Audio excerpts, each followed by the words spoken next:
how to increase your prices without upsetting customers. And who wouldn't want to do that?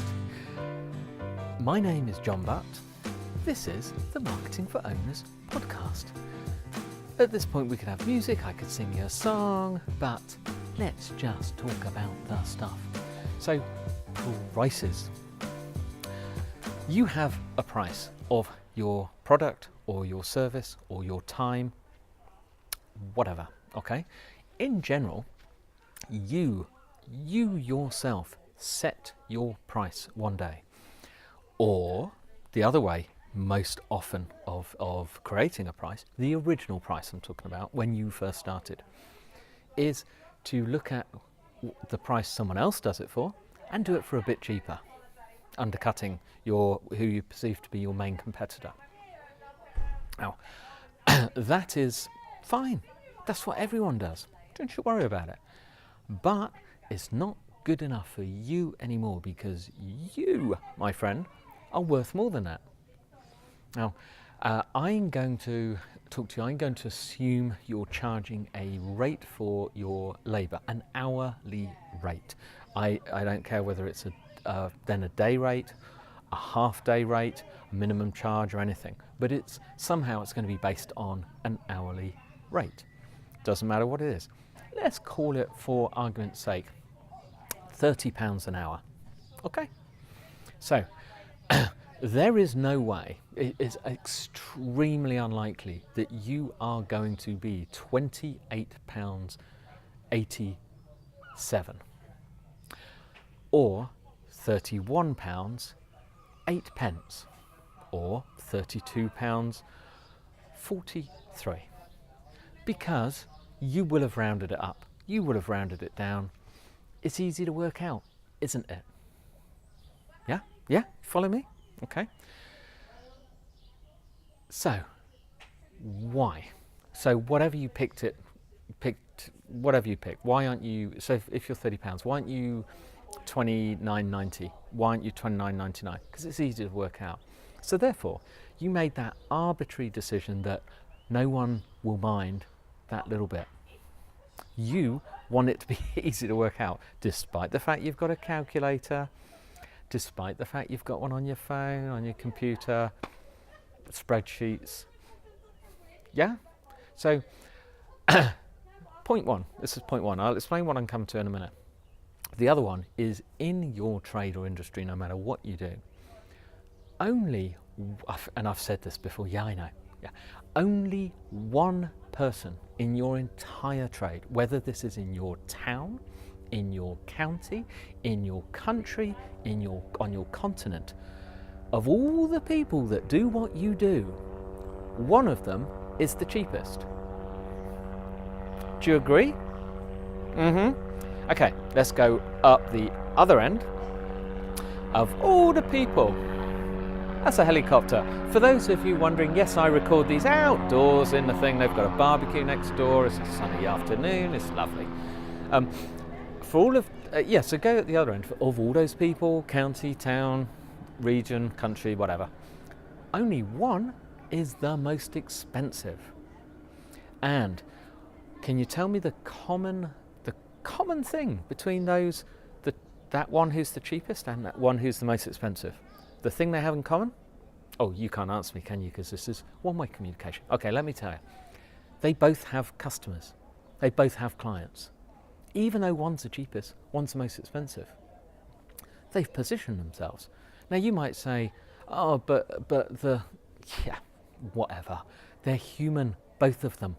They've decided to be one or the other. Some people purposefully decide to be the most expensive, and then they won't actually say they are the most expensive. They're most likely to say in some way they are the best of the best. And can you remember another thing I've said over and over is, give people their opinion of you. So if you tell them you're the best of the best, if you say, so for instance, if you want to work with me, there's no way I'm going to be the cheapest, because of the quality that you're going to get. From my experience and the guarantees, you should expect to pay more with me, but why would you want someone cheap? Why would you want to pay less? Do you want to take this seriously? Now, etc., etc. I can make you feel that I'm worth whatever. And I haven't told you what I'm going to charge. You have to get me on the phone. By the way, I'm really good value, as you can imagine. So the reason I want to point that out is all these things are arbitrary. There's the most expensive and the cheapest. Between that is all of the rest of you, everyone, you, your friends, your neighbours, everyone else, right? You've all got different prices. You've all got customers. Some have got more, some have got less, some have got staff, some have got just you, just them. But the basic thing is the price doesn't appear to be as important as you think. In your supermarkets, baked beans. We've got Lidl's and Aldi's, are going to be Pennies, you've got Tesco's, there's going to be a Tesco's Finest, there's going to be a Campbell's Baxter's soup baked bean, there's going to be a posh one, there's going to be one with added flavours, all sorts of prices. They're all on the supermarket shelves because people are buying all of them. So the same people are going in the same place, looking at both or the options of Tesco's Finest and the Ordinary and the Heinz, Tesco's own label and whatever, and they're making their choices based on something. But it's the same thing. It's a baked bean. So you need to get the price out of your head, right? Now, how, of course, this was about how to increase your prices. So that's the first thing. You need to increase your price because you need to increase your price. You cannot be the same price forever, so you've got to increase it. Now, you're going to put it up by inflation, by 2.5%. Is that worth it? Depends what you're selling. Remember, we're talking about, say you're a £30 an hour. You might think, that's all we can charge in my area. People have said that to me. Do not give me that. Very simply, in your area, is someone expensive? Is someone the cheapest? I've said this, all right? Don't say, oh, because what information have you got for that? How many times have you tried to double your price and charge £60 an hour? How? None? How? So therefore, how do you know no one would pay it? And how would you feel if only half of your clients would pay it? Would you think, I've lost half my clients? Or would you think, I'm making the same money and doing half the amount of work? Anyway, whatever. By the way, I'm not saying you need to double your price, but I'm just saying, could you try? So, how do we make this easier? How do we make it easy? Another thing, so all this is going to be getting this out of your head. I guarantee, pick 5, so whatever you charge per hour, provided you have not just sent someone an invoice. The chances are, whatever service you do is based on your hourly rate, then it's totaled up, knowing that you're going to take 3 hours for the service, so you think, oh, I'll charge them half a day. People don't know what it is. People don't know what your price is. You give them a quote. Firstly, don't break down your quote. Give them a full price. Secondly, do not round it up. Say your quote is £300.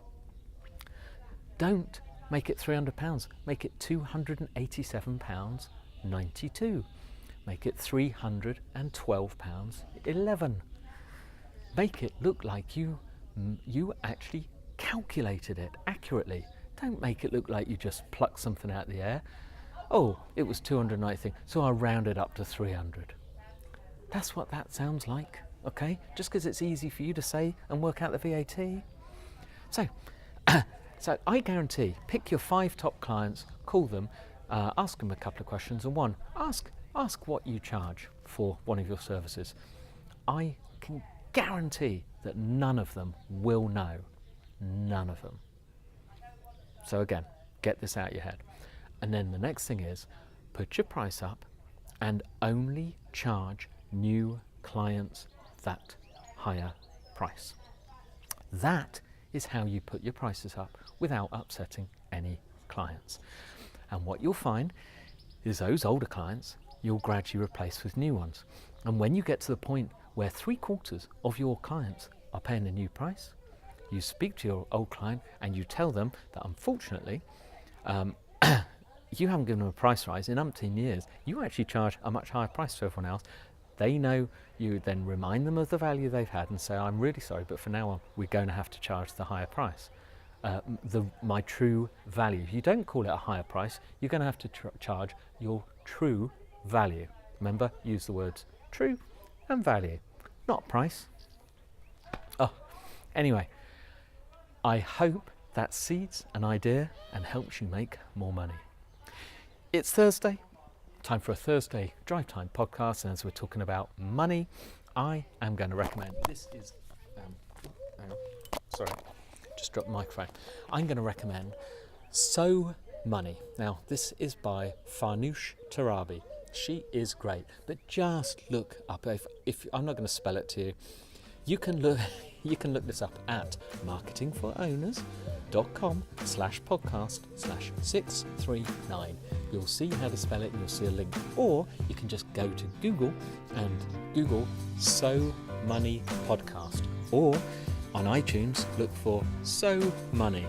Seriously, Farnoosh, it will come up. It is wonderful. You'll love it.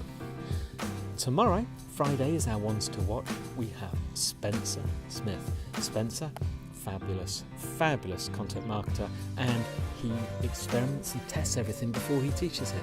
He's done it and he explains how. You'll like it. Enjoy.